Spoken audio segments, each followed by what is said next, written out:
United peoples fellowship UPF ఆదివారము ఆరాధనలు 2025 మే 11వ తేదీ నుండి ప్రతి ఆదివారం ప్రభాత తెలుగు ఆరాధన ఉదయం 6 గంటల నుండి ఉదయం 9 గంటల వరకు, సాయంకాల తెలుగు ఆరాధన సాయంత్రం 6 గంటల నుండి రాత్రి 9 గంటల వరకు. స్థలం VST function hall, RTC Kalabhavan ఎదురుగా, Baglingampally road, Hyderabad 5,20,000. Also live on Facebook, YouTube. Zoom meeting ID 9550504718, code 7777. వివరములకు 9550504718, 9030757571. ఆహ్వానించువారు ప్రభువు దాసురాలు జాయ్ చెరియన్ గారు, సీనియర్ పాస్టర్, UPF హైదరాబాద్.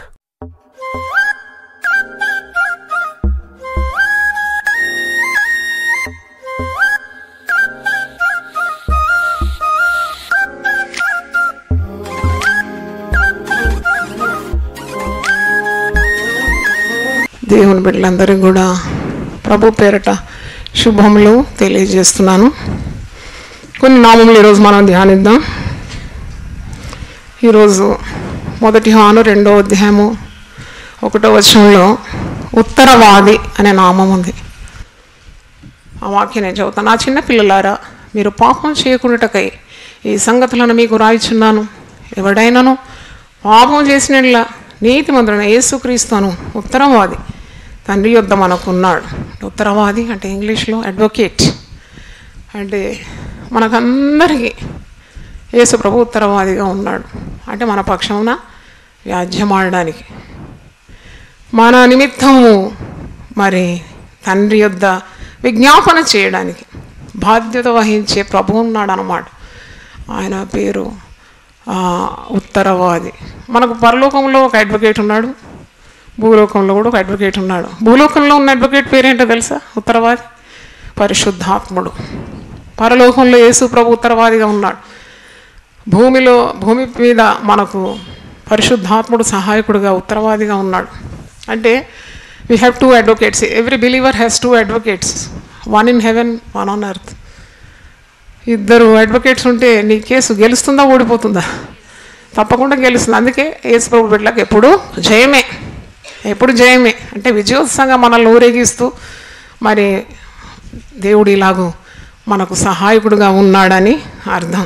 యేసుక్రీస్తు అని ఉత్తరవాది మనకు ఉన్నాడు. కాబట్టి మీరు పాపము చేయకుండాకై నేను ఈ సంగతులు చెప్తున్నానని యోహాను భక్తుడు తన పత్రికలో రాస్తున్నాడు. ఒకవేళ మీరు పాపం చేస్తే, మీరు పాపంలోనే ఉండడం దేవుని చిత్తం కాదు. ఆ పాపాన్ని వదిలిపెట్టాలి. మీకు సహాయకుడుగా యేసు ప్రభు ఉన్నాడు, ఉత్తరవాది. మీ కేసు గెలిపిస్తాడనమాట. అంటే నీకు పాపంకు రావాల్సిన ఆ మరణశిక్ష కానీ ఆ శాపం కానీ తగలకుండా నిన్ను ఆ పాపం నుండి విడిపించడానికి రక్షకుడుగా ప్రభు ఉన్నాడు. ఆయన ఉత్తరవాదిగా ఉన్నాడు. కాబట్టి ఇంకా పాపం వదిలిపెట్టాలి. యేసు ప్రభు అనే ఉత్తరవాది యొక్క సహాయం నువ్వు కోరాలి. ఒక కేసు గెలవాలంటే వెంటనే ఏం చేస్తారు? అడ్వకేట్ని పట్టుకుంటారు. అవునా కదా? అడ్వకేట్ ఎంత స్ట్రాంగ్ ఉంటే ఆ కేసు తప్పకుండా గెలుపు పొందుతుందని విశ్వాసం. అంటే that should be very able advocate. సామర్థ్యం గల ఒక ఉత్తరవాది ఉన్నప్పుడు ఆ యొక్క వివాదాన్ని గెలిపించగలడు. కనుక యేసు ప్రభు సర్వశక్తి గల దేవుడు ఇలాంటి ఉత్తరవాది నీకున్నాడు. కాబట్టి నీ అవసరతల్లో నీవు ప్రభు సన్నిధికి వచ్చి మొరపెట్టినప్పుడు ఆయన ఎల్లవేళలా తండ్రి కుడి పార్శ్వమందుండి నీ కొరకు నా కొరకు ఏం చేస్తాడు? విజ్ఞాపన చేస్తున్నాడు. చప్పట్లు కొట్టి దేవుని స్తుతిద్దాం. హల్లెలూయా. ఒకవేళ యేసు ప్రభు మన కొరకు విజ్ఞాపన చేయకుంటే మనం ఎప్పుడో బూడిదైపోతాం, మట్టికి మట్టి అయిపోతాం. మనం కనికరింపబడుతున్నాము, దేవుని కృపను అనుక్షణం పొందుతున్నాము, దేవుని ప్రేమను అనుభవిస్తున్నాము, పాపాన్ని ఎదిరించి ఆ శక్తిని కూడా పొందుకుంటున్నామంటే కేవలం ప్రభు మన కొరకు ప్రార్థన చేస్తూ బాధ్యత వహిస్తున్నాడని అర్థం. మరి కొన్నిసార్లు భారం ఎక్కువైపోతుంది కదా. ఈ లోకంలో ఎప్పుడు శ్రమలే కదా. ఎవరెవరికి ఒక్కొక్కరికి ఒక్కొక్క రీతిగా ఉన్న సమస్యలు ఉన్నాయి. వారు తట్టుకోలేకుండా కొన్నిసార్లు ఏడుస్తుంటారు, విలపిస్తుంటారు దేవుని సన్నిధిలో. కొన్నిసార్లు ప్రార్థన రాదు. గుండె చాలా బరువు ఎక్కినప్పుడు నీకు ప్రార్థన రాదు. పెదవులు మరి ఆనాడు హన్నా మందిరంలో ఆమె ప్రార్థన చేస్తుంటే పెదవులు మాత్రమే కదులుతుందంట, స్వరం రావడం లేదు. ఏలి అనే యాజకుడు ఏమనుకుంటాడు? ఆమె నిండుగా త్రాగింది అనుకుంటాడు, మత్తురాలై ఉందని అంటాడు. అలాంటి సందర్భంలో అంటే మనకు నోటి మాట కూడా రాకుండా అంత బాధ ఉన్నప్పుడు పరిశుద్ధాత్ముడు అనే ఉత్తరవాది మన కొరకు మన పక్షాన విజ్ఞాపన చేస్తాడని రోమీయులకు రాసిన పత్రిక 8:26లో ఉంది. రోమన్స్ 8:26 అటువలే ఆత్మయు మన బలహీనతను చూసి సహాయం చేయుచున్నాడు. ఏలైనగా మనము యుక్తముగా ఎలాగూ ప్రార్థన చేయవలెనో మనకు తెలియదు కానీ ఉచ్చరింప శక్యము కానీ మూలుగులతో ఆత్మ తానే మన పక్షముగా విజ్ఞాపనము చేయుచున్నాడు. దేవునికి స్తోత్రం, హల్లెలూయా. చూడండి, కొన్నేమో నువ్వు ప్రార్థన చేసి పొందుకుంటావు కదా, కొన్నిటికైతే నువ్వు ప్రార్థన కూడా చేయలేదు, ఆయన దేవుడు కనికరించి అవి అనుగ్రహిస్తున్నాడు. అప్పుడు నీకు ఆశ్చర్యం కలుగుతుంది, దీని కొరకు నేను ప్రార్థన చేయలేదు, ఆయన దేవుడు అనుగ్రహించినాడు. అంటే నీ పక్షాన పరిశుద్ధాత్ముడు మరి విజ్ఞాపన చేసినాడు. ఈ మూలుగుల ధ్వని దేవుడు విన్నాడు. ఉచ్చరింప శక్యము కానీ మూలుగులతో ఆత్మ తానే నీ పక్షమున విజ్ఞాపన చేస్తున్నాడని అర్థం. అందుకే ఆ ప్రార్థన ఆత్మ ఎప్పుడు ఉండాలి మనిషిలో. అంటే ప్రార్థన చేయడం అంటే ఒక నిర్ణీత సమయంలో కొద్దిగా ప్రార్థన చేయడం మాత్రం కాదు, దినమంతా ఆ ప్రార్థనాత్మ నీలో ఉండాలి. అంటే నువ్వు కూర్చున్నా, లేచిన్నా, పడుకున్నా, ప్రయాణం చేసినా, ఎవరితో నన్ను మాట్లాడుతుంటే కూడా నువ్వు ప్రార్థనాత్మ ఉండాలి. అలాంటిది అలవాటు చేసుకోవాలి, అడగాలి, పొందుకోవాలి. దేవుడు మన పక్షం ఉన్నాడు. అందుకే పరలోకంలో తండ్రి కుడి పార్శ్వమందు ఉండి యేసు ప్రభు ఉత్తరవాదిగా నీ కొరకు అనుక్షణం విజ్ఞాపన చేస్తున్నాడు. భూప్రపంచమందు నువ్వు ఉన్నావు, భూమి మీద ఉన్నంతసేపు పరిశుద్ధాత్ముడు నీకు సహాయకుడుగా, ఆదరణకర్తగా నీ పక్షాన మరి ప్రార్థన చేయడానికి కూడా పరిశుద్ధాత్ముడు ఉన్నాడు. కనుక విశ్వాసి ఎప్పుడు కూడా అనాథులు కారు. అందుకే మిమ్మల్ని అనాథులుగా నేను విడవను. ఎంత మంచి మాట, చప్పట్లు కొట్టండి, దేవుని స్తోత్రం. I will not leave you as orphans. ఎంత మంచి మాట అండి అది. ఈ లోకంలో అందరు నిన్ను వదిలిపెడతారు, ఇది నాది, వారు అని అనుకుంటున్నావు కానీ ఎవరిని వారు కాలేరు. అందుకే నిన్ను ఎప్పుడు వదలనని విడవనని ప్రభువే వాగ్దానం ఇచ్చినాడు. మనుషులు వాగ్దానం ఇస్తారు, నిన్ను వదిలిపెట్టాను, నేను నీతోనే ఉంటాను, నిన్ను చాలా ప్రేమిస్తాను, నీకు కావాల్సిందంతా నేను ఇస్తాను. ఇవన్నీ పచ్చి బూటకాలు, ఇవి నమ్మకూడదు. మీరు ప్రభు బిడ్డలు ఎప్పుడు కూడా ఎవరి మీద ఆనుకోవాలి? ప్రభువు మీదనే ఆనుకోవాలి. ఎవరి మాటల మీద ఆశ పెట్టుకోవాలి? యేసు ప్రభు మాటల మీదనే ఆశ పెట్టుకోవాలి. అందుకే ఈయన మాటలు విని దాని ప్రకారం చేయవాడు బండ మీద తన గృహమును కట్టుకున్న బుద్ధిమంతునితో సమానుడు. మనుషుల మాటల మీద నువ్వు కట్టుకుంటే పడిపోతావు, నీకు శాపం వస్తుంది, శిక్ష వస్తుంది. అందుకే మనుషులను ఆశ్రయించేవాడు శాపగ్రస్తుడు అని వాక్యంలో ఉంది. ఎల్లప్పుడూ దేవుని మీదనే నమ్మకం నీకు ఉండాలి, దేవుని మీద ఆశ, దేవునిలోనే నీవు నాటబడి ఉండాలి. కనుక ఆయన నిన్ను విడువడు, ఎడబాయడు. నిన్ను అనాథగా నేను విడవను. పరిశుద్ధాత్మను మీకు అనుగ్రహిస్తున్నాను. ఎంత గొప్ప దేవుడు, ఎంత గొప్ప ప్రేమగల తండ్రిని మనం కలిగి ఉన్నాం. యేసు ప్రభు ఉత్తరవాది అనే నామం ధ్యానిస్తున్నాము.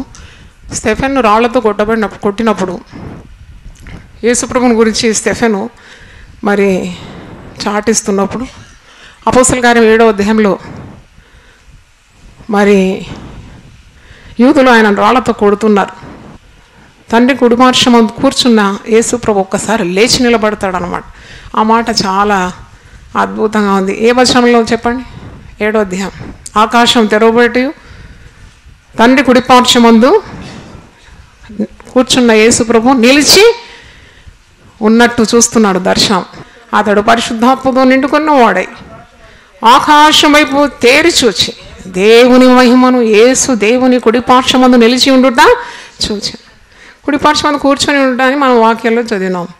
తెలుసు, మనం కూర్చొని ఉంటాడు యేసు ప్రభు తండ్రి కుడిపార్శ్వం కూర్చుంటాడు. కానీ తన బిడ్డ మరి స్టెఫెను తన నిమిత్తం హింసింపబడుతున్నప్పుడు, రాళ్లతో కొట్టబడుతున్నప్పుడు ఒక్కసారి లేచి నిలబడ్డాడంట యేసు ప్రభు. ఉత్తరవాది కదా, మరి ఆయన ఆత్మను స్వీకరిస్తాడు. స్టెఫెన్ యొక్క ఆత్మను మరి స్వీకరిస్తున్నట్టు మనకు అర్థమవుతుంది. అంటే ఈ సచ్ ఏ రెస్పాన్సిబుల్ అడ్వకేట్, ఒక ఉత్తరవాది అంటే జవాబుదారీ అన్నమాట. ఉత్తరవాది అంటే అర్థం జవాబుదారీ. ఆయన ఎంత బాధ్యతాపూర్వకంగా మరి స్టెఫెను తన నామము నిమిత్తం హింసింపబడుతున్నప్పుడు ఒక్కసారి లేచి నిలబడినట్టు వాక్యంలో మనం చూస్తున్నాం. సాతాను పేరేమో అపవాది, యేసు ప్రభు పేరేంటి ఇప్పుడు మనం నేర్చుకుంది? ఉత్తరవాది. అపవాది ఉత్తరవాది.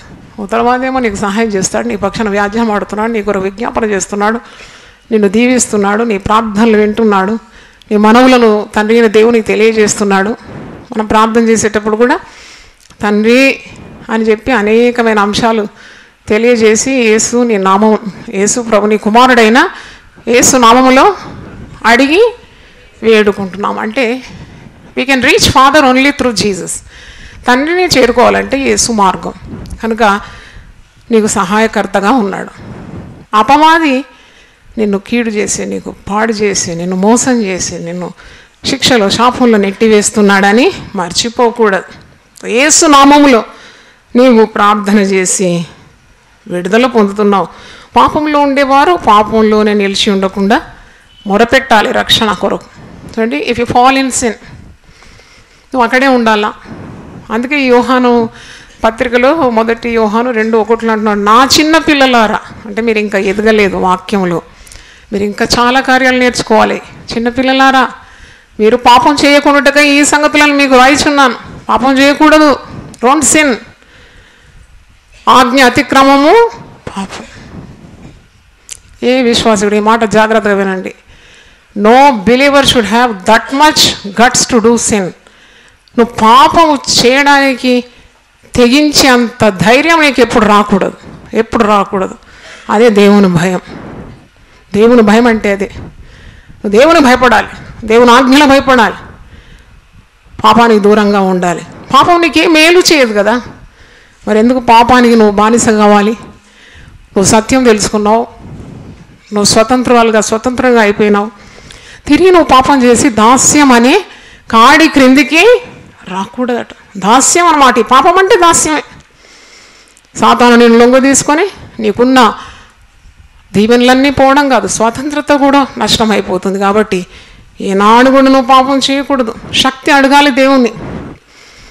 నీకు పాపము ఎదిరించడానికి, పోరాడడానికి శక్తి లేదంటే ప్రార్థన చేయాలి తగ్గించుకొని, ప్రభువా ఈ పాపం నుండి నన్ను విడిపించు, ఇది నాకేం మేలు చేయదు, నన్ను దూరం చేస్తుంది. మనం నేర్చుకున్నాం కదా, పాపం ఎప్పుడు కూడా దేవుని నుండి నిన్నేం చేస్తుంది? దూరం చేస్తుంది. దూరం అయిపోతావు, మంద నుండి దూరం అయిపోతావు, దైవ కార్యాల నుండి దూరం అయిపోతావు, సహవాసానికి దూరం అయిపోతావు. నీకు దేవుని వాక్యం చదవాలని ఉండదు, మందిరానికి రావాలని అనిపించదు, ప్రార్థన చేయాలనిపించదు. అవన్నీ పాపం లక్షణాలు అన్నమాట. వెంటనే గుర్తుపెట్టాలి నువ్వు. దాన్ని జయించడానికి ఉన్న శక్తి ఎప్పుడు కూడా ప్రభువు నీకు. అందుకే ఆయన ఉత్తరవాది. నీ కొరకు నేను వ్యాజ్యం ఆడతాను అంటున్నాడు. నీ కొరకు నేను పోరాడతాను, నిన్ను గెలిపిస్తాను. నువ్వు పాపంలో నిలిచి ఉండే అవసరం లేదు. ఎవడైనా నువ్వు పాపం చేసినట్లా నీతిమంతుడైన యేసు క్రీస్తు అని ఉత్తరవాది తండ్రి యొద్ద మనకున్నాడు అని అంటున్నాడు అన్నమాట. Put your petitions before Jesus. అందుకే సమయోచితమైన సహాయం కొరకు ధైర్యముగా నీవు కృపాసనం యొద్దకు రా. దూరం వెళ్ళిపోకు, దగ్గరికి రా, ఇంకా దగ్గరికి రా.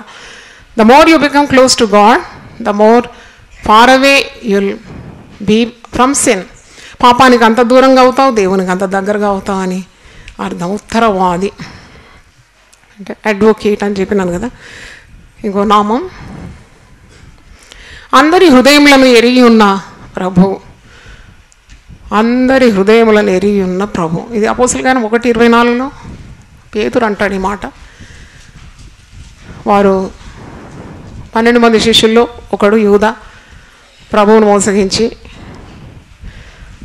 మనస్సాక్షి, మరి చెడిపోయిన మనస్సాక్షి కదా, అతడు తాను ఆత్మహత్య చేసుకుంటున్నాడు. దాని తర్వాత ఒక వేకెన్సీ ఏర్పడింది అనమాట. ఈ 12 మంది శిష్యుల్లో ఒక ఖాళీ పోస్ట్ ఉంది. ఆ 10 భర్తీ చేయాలంటే వాళ్ళు ఏం చేసినారంటే చీట్లు వేస్తారు. చీట్లు వేసేటప్పుడు ఇట్లా ప్రార్థన చేస్తారన్నమాట. అపోస్తలుల కార్యం 1:24-25 ఉంది. అట్లా ప్రార్థన చేసిరి, అందరి హృదయంలో ఎరిగి ఉన్న ప్రభువా, తన చోటికి పోవుటకు యూదా తప్పిపోయి పోగొట్టుకున్న ఈ పరిచర్యలోను అపోస్తలత్వంలోను పాలు పొందుటకు వీరిద్దరిలో నీవు ఏర్పరచుకున్న వారిని కనుపరచుమనేరి, మాకు కనుపరచని ప్రార్థిస్తున్నారు అన్నమాట. అప్పుడే ఈ మాట, అందరి హృదయములను ఎరిగి ఉన్న ప్రభు.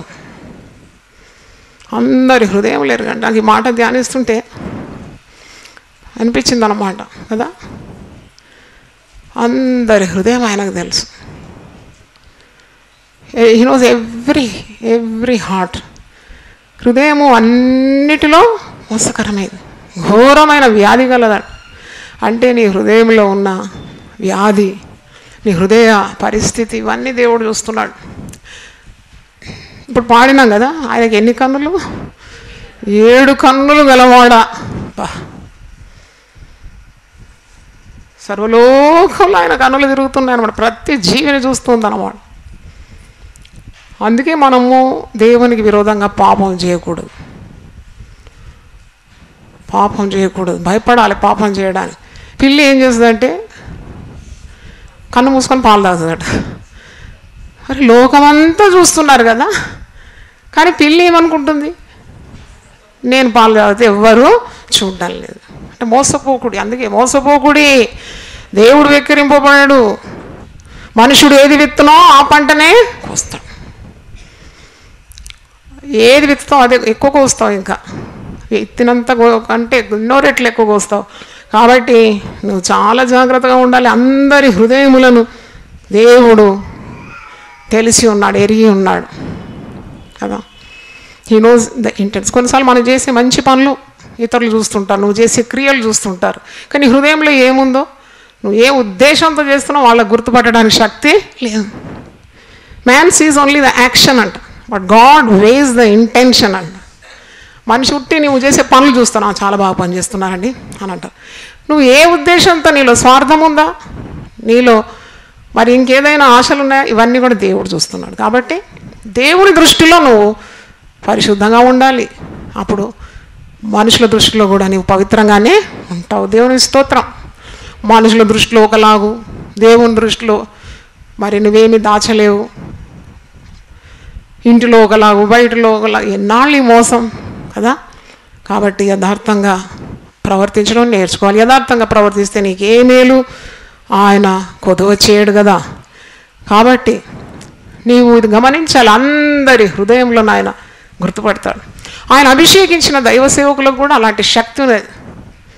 You cannot deceive a God servant, you cannot see an anointed person. ఒక అభిషక్తురాలు ఎప్పుడు వారిని మోసం చేయలేవు. ఎందుకంటే అందరి హృదయంలో ఎరిగిన వాడు వాళ్ళతో ఉన్నాడు కదా, వాళ్ళని అభిషేకించినాడు కదా. అదే స్పిరిట్ ఉంటుంది అన్నమాట, అదే స్పిరిట్ ఉంటుంది. They can easily find out అనమాట. నువ్వు పాపంలో ఉంటే వాళ్ళకి తెలిసిపోతుంది. మరి పేతురు దగ్గర అననీయ సఫీరా వస్తే పేతురు గుర్తుపట్టలేదా? గుర్తుపట్టినాడు. నువ్వు అబద్ధం ఆడుతున్నావు. భార్య భర్తలు ఇద్దరు కూడా చచ్చి పడినట్టు. అపోస్తుల కార్యం 5వ అధ్యాయం 3 నుండి 5 వచనాలు చూడండి. పేతురు అపోస్తలుడు, అభిషక్తుడు, వారి ఉద్దేశాలు బాగలేదని గుర్తుపెట్టేసినాడు. భార్య భర్తలు ఇద్దరు కూడా అబద్ధం ఆడుతున్నారని గుర్తుపెట్టినారు. అననీయాని భూమి వెలంలో కొంత దాచుకొని పరిశుద్ధాత్మను మోసపుచ్చుటకు సాతాను ఎందుకు నీ హృదయమును ప్రేరేపించును? అది నీ వద్ద ఉన్నప్పుడు నీదే కదా. అమ్మిన పిమ్మట అది నీ వశమై ఉండలేదా? ఎందుకు ఈ సంగతి నీ హృదయంలో ఉద్దేశించుకున్నావు? నీవు మనుషులతో కాదు దేవునితోనే అబద్ధమాడుతీవని వానితో చెప్పాను. మీరు ఎప్పుడైనా జాగ్రత్తగా ఉండాలి. మీరు అబద్ధం ఆడితే మీరు మనుషులతో ఆడడం లేదు. ఎవరితో ఆడుతున్నారు? ఎవ్రీ లై you speak it's against God. Every sin you commit it is against God. నువ్వు చేసే ప్రతి పాపం నువ్వు అనుకుంటున్నావు ఏం కాదులే అని. పాపం చేసి ఎప్పుడు కూడా పర్వాలేదని అనుకోవద్దు. దేవుడు కూడా అనుకోడు. God never wings at sin. దేవుడు పాపంను చూసి కన్ను కొట్టడంట, పోనీ అనుకోడంట. కనుక మరి నీవు తప్పకుండా హృదయ పవిత్రతతోనే ఉండాలి. నువ్వు చేసే ప్రతి పని అది చెడ్డదైతే పాపము, కాబట్టి అది దేవునికి విరోధంగా. యోసేపు అంటాడు కదా, ఆ అందమైన పోతిఫర్ భార్య, చాలా సుందరుడు యోసేపు, వెంటబడుతుంది, వ్యభిచారం చేయడానికి ఆమె ప్రేరేపిస్తుంది. అప్పుడైతే అక్కడ ఎవ్వరు లేరు, ఇంట్లో యజమానుడు లేడు. ఆ పాపం చేస్తే ఎవరికి తెలుస్తుందని ఒకవేళ యోసేపు అనుకుంటే ఏమైపోయేది? ఆ రోజు యోసేపు భ్రష్టుడైపోయి దేవుడు అతని మరి దేవుని సన్నిధిలోని త్రోసివేసేదేమో. కానీ యోసేపు నీతిమంతుడు కాబట్టి ఆ పాపం నుండి ఏం చేసినాడు? జారత్వం నుండి పారిపోయినాడట. పౌలు భక్తుడు కూడా అంటాడు, జారత్వం నుండి నువ్వేం చేయాలి? పారిపో, అక్కడ నిలబడొద్దు ఇంకా నువ్వు. అయితే యోసేపు ఒక మాట అంటాడు పోతీఫర్ భార్యతో, దేవునికి విరోధముగా ఈ పాపము చేసి నేను ఎట్లు తప్పించుకుంటాను? ఎంత మంచి మాట అండి అది. దేవునికి అంటే నువ్వు చేసే ప్రతి పాపం ఎవరికి విరోధంగా? దేవునికి విరోధంగా చేస్తున్నావు అన్నమాట. నేను దేవునికి విరోధంగా ఈ పాపం చేసి నేను ఎలా తప్పించుకోవాలి? అది ఎంత మంచి మాట అనిపించింది నాకు. కాబట్టి దేవుని ఎవరు కూడా కన్నులు కప్పలేరు. అందుకే వాక్యంలో నీ పాపం నిన్నేం చేస్తుంది? పట్టుకుంటుంది అంతే. నీ పాపం నిన్ను పట్టుకుందని 12 ప్రసంగాలు చేసిన, మరి ఎంతమంది విన్నారో తెలియదు. టీవీలో కూడా ఇప్పుడు వేస్తున్నాం. దాంట్లో నేను చెప్పినాను, దేవునికి అన్నీ తెలుసు, నీ హృదయం బాగా తెలుసు. కాబట్టి పాపంతో నువ్వు చెలగాటం ఆడకూడదు. Don't play with sin, it just playing with fire. అయిపోతావు, ఆడితే నీకు కాలిపోతావు కదా. కరెంట్ తీగలు పట్టుకున్నావు అనుకో, ఉంటావా? ఉండవు, షాక్ కొడుతుంది తప్పకుండా. అంటే పాపానుకున్న చేదు ఫలం అనుభవించాల్సి వస్తుంది. కాబట్టి జాగ్రత్తగా ఉండాలి. You cannot deceive God. గారడి సీమోను పేతురు దగ్గర వస్తాడు కదా, వచ్చి అంటాడు, మీరు పరిశుద్ధాత్మతో నిండుకున్నవారు, మీరు నా మీద చేతులు ఉంచండి, నేను కూడా పరిశుద్ధాత్మతో నింపబడితే. నేను ఎవరి మీద చేతులు ఉంచుతాను, వాళ్ళు కూడా పరిశుద్ధాత్మతో నింపబడాలి. అంటే కమర్షియల్ మైండ్ అన్నమాట. డబ్బు సంపాదించాలని పరిశుద్ధాత్మ పొందుకోవాలనుకున్నాడు. కానీ వెంటనే అభిషక్తుడైన పేతురు, అపోస్తులైన పేతురు గుర్తుపట్టి, నీవు ద్రవ్యం పెట్టి పరిశుద్ధాత్మను సంపాదించుకోవాలనుకున్నావా? నీ వెండి నీతో కూడా నశించునన్నాడు. దేవునికి స్తోత్రం, హల్లెలూయా. కాబట్టి నువ్వు ఏ మనసుతో పరిశుద్ధాత్మను కోరుతున్నావు? కొందరు పరిశుద్ధాత్మ కావాలి, నాకు పరిశుద్ధాత్మ కావాలి అని చాలా కోరుతారు. ఎందుకు కోరుతున్నారు? నేను అడిగినాను, ఎందుకు నీకు కావాలి పరిశుద్ధాత్మ? నువ్వు పాపులకు రక్షణ సువార్త అందించడానికి, దేవుడు నిన్ను ప్రయోజనకరమైన సాధనంగా వాడుకోవడానికి, నీ పలుకుల్లో శక్తి, నీ ప్రార్థనలో శక్తి, అనేకులు దేవుని రాజ్యంలో నడిపింపడాలని నీకు పరిశుద్ధాత్మ శక్తి కావాలి. లేకుంటే ఏంది, ఇంత ఎత్తే ఎగిరి, లేకుంటే భాషలు మాట్లాడి అందరూ అనుకోవాలి నీకు చాలా శక్తి ఉందని. తప్పది. Don't have that intention, that's wrong. నువ్వు దీర్ఘమైన ప్రార్థనలు చేస్తున్నావు, ఏ ఉద్దేశంతో చేస్తున్నావు? ప్రవచనాలు పలుకుతున్నావు, ఏ ఉద్దేశంతో పలుకుతున్నావు ప్రవచనాలు? దేవుడు చెప్పని మాటలు కూడా ఎలా చెప్తావు నువ్వు భయం లేక? ఎందుకంటే అందరూ నిన్ను గుర్తించాలని నీకున్న కోరిక. తప్పది. దేవుని సన్నిధిలో తగ్గించుకోవాలి, దీన మనసుతో ప్రార్థించాలి.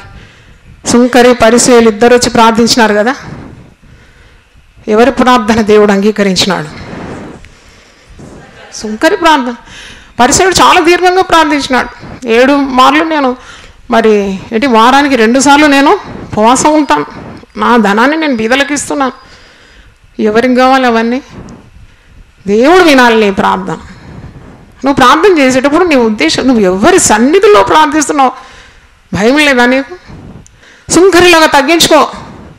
ఆకాశము తట్టు కనులెత్తుట కూడా ధైర్యము నాకు చాలదయ్యా, రొమ్ము కొట్టుకొని పాపినైనా నన్ను కరుణించు. ఆ రోజు సుంకరి ప్రార్థన దేవుడు విన్నాడు. అప్పుడే దేవుడు వింటాడు నీ ప్రార్థన. అంటే ఆయన అందరి హృదయములను ఏం చేస్తున్నాడు? ఎరిగి ఉన్న దేవుడు. అందరి హృదయములు ఆయనకు తెలుసు. So you have to be very careful even in your prayer when you talk to God. ఇప్పుడు పెద్దవాళ్ళు మనల్ని పిలిస్తే ఎంత జాగ్రత్తలు తీసుకుంటామండి. నోరు అదుపులో పెట్టుకుంటాము, చాలా కేర్ఫుల్గా ఉంటాము పెద్ద పెద్ద వాళ్ళ సన్నిధిలో. చీఫ్ మినిస్టర్ ఇప్పుడు మిమ్మల్ని పిలిచినాడు అనుకోండి, మీతో ఇంటర్వ్యూ, మీరు ఎడాపెడా మాట్లాడతారా? అల్లటప్పగా ఉంటారా? మరి దేవుడు ఎవరంటే రాజు ప్రభువులకు సన్నిధిలో ఎట్లుండాలి? నువ్వు ఎంత భయభక్తులతో ఉండాలి. కనుక ఏది నువ్వు చేసినా చెల్లిపోతుందని అనుకోకూడదు. దేవుడు అన్ని గుర్తుపడతాడు. కాబట్టి you have to be very careful. బయలుపరుస్తాడని చెప్పి అబద్ధ ప్రవచనాలు చెప్తుంటారు. కుటుంబాలు పాడైపోతున్నాయి. దేవుడు నీ హృదయమును కనిపెడుతున్నాడు. అందరి హృదయములను ఎరిగిన ప్రభు సమస్తము గ్రహించగలడని ఆ యొక్క జ్ఞానము నీకు ఉండాలి. ఆయన నీ యొక్క నీతిని కూడా బయటికి తీసుకొని వస్తాడు. 37వ కీర్తన చూడండి 6వ వచనం. ఆయన వెలుగు వలె నీ నీతిని, మధ్యాహ్నం వలె నీ నిర్దోషత్వమును వెల్లడి పరచును. దేవునికి స్తోత్రం.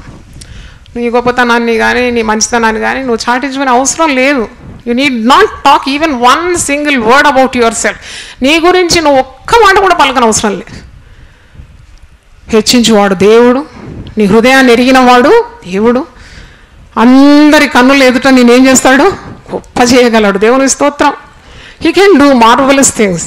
ఆయన గొప్ప దేవుని సేవిస్తున్నావు కదా నీవు. ఎవరో నేను గుర్తించాలి, నీ మంచితనాన్ని కనిపెట్టాలి, ఏం ఆశించొద్దు. Just fear God, do good. ఆయన చిత్తం నెరవేర్చు. అన్నీ ఆయన్ని నీ పట్ల చేయగలడు. దేవునికి స్తోత్రం. హల్లెలూయా. మరి అందరి హృదయములను ఎరిగి ఉన్న ప్రభు. దేవుని స్తోత్రం. ఒక్కొక్క నామం నేను చెప్తుండగా 2 చేతులెత్తి దేవుని మహిమపరచండి. ఉత్తరవాది, అందరి హృదయములను ఎరిగినవాడు. హల్లెలూయా. ప్రార్థన చేసుకుందాం. ప్రభువా నీ పరిశుద్ధ నామమునకు స్తోత్రం తండ్రి. గొప్ప దేవుడు అని నాయనా, ఉత్తరవాది మాకున్నావని నువ్వు మాట్లాడినావు. అందరి హృదయములను ఎరిగిన వాడవని మేము ధ్యానించినాము. గొప్ప దేవా నాయనా, నా కార్యము సఫలము చేయి దేవుడే ప్రభువా మేము ధ్యానించినాం. అన్యాయస్తువు కావని, పక్షపాతి కావని ప్రభువా ఎన్నో నామములు, కోట్ల నామములతో నిన్ను స్తుతింపదగినది నాయనా. నీకు స్తోత్రం. మాకు ఇచ్చిన ఈ రక్షణ కొరకు వందనాలు చెల్లిస్తున్నా, ఈ ఆనందం కొరకు వందనాలు చెల్లిస్తున్నా, ఈ భాగ్యం కొరకు మేము స్తుతిస్తున్నాం. ప్రతి హృదయాన్ని తట్టి తాకి పవిత్రమైన మార్గంలో నడిపించమని యేసు నామములో అడిగి వేడుకుంటున్నాను తండ్రి. ఆమేన్. హల్లెలూయా. దేవుడు మన సమృద్ధిగా దీవించును గాక. ఆమేన్.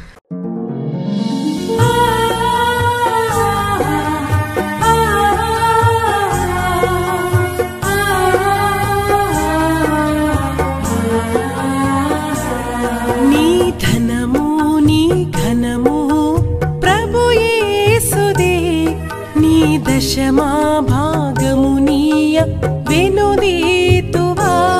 నీ ధనము నీ ఘనము ప్రభు యేసుదే. నీ దశమా భాగము నీయ వెనుదీతువా. ధరలోన ధనధాన్యములనీయగా కరుణించి కాపాడి రక్షింపగా. ధరలోన ధనధాన్యములనీయగా కరుణించి కాపాడి రక్షింపగా. పరలోకనాదుండు నీకీయగా మరి యేసు కొరకీయ వెనుదీతువా. పరలోకనాదుండు